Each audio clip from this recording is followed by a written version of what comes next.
Happy Monday. Sorry we were a little bit tardy. I think it's about 15 minutes late for our noontime start. Hope you had a fantastic weekend.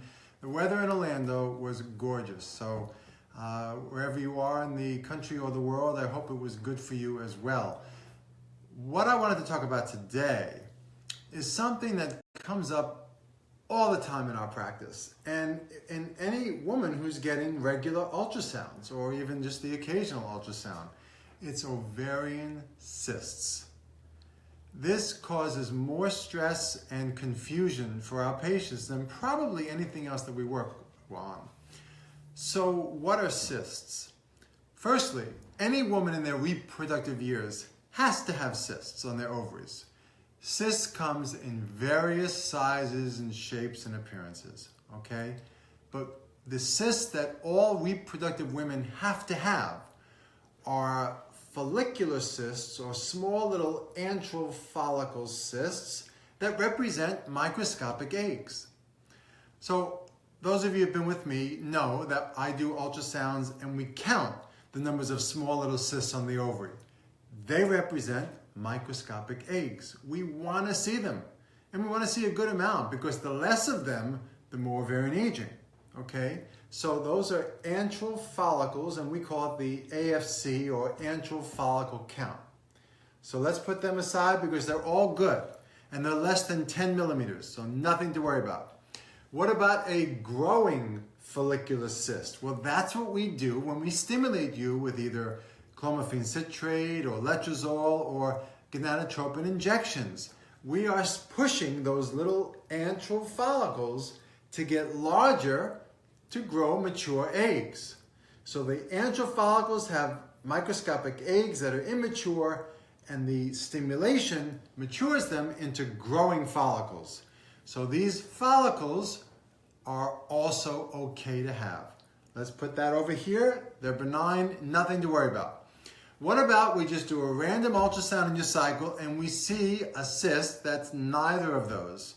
Well, those things can be either simple or complex, okay? The simple ones look just like a little circle and it's black inside, meaning that it's clear fluid and nothing to worry about, okay? And as long as you're not having any pain, we just leave that aside. Sometimes you could even have cysts on the side of the ovary called a para-ovarian cyst, or a cyst on the side of the tube called a paratubal cyst. Also, no worries. If no pain, leave it alone, okay? There's a hemorrhagic cyst, and that happens every time a woman ovulates. When you release the egg from that follicular cyst that's growing, the egg gets released from the surge of the pituitary hormone called LH, or if we give you HCG trigger, and that cyst left behind in the ovary is making progesterone and other hormones that are important for implantation. We gotta have that cyst.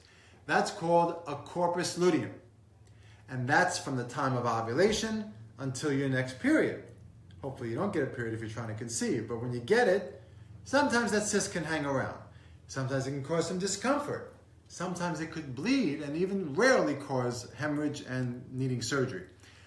But having that, when you do an ultrasound, it could look extremely scary or very simple or anything in between. So you just wait a little bit, 6 to 8 weeks on average, if you're worried about the cyst, to see if it goes away, okay?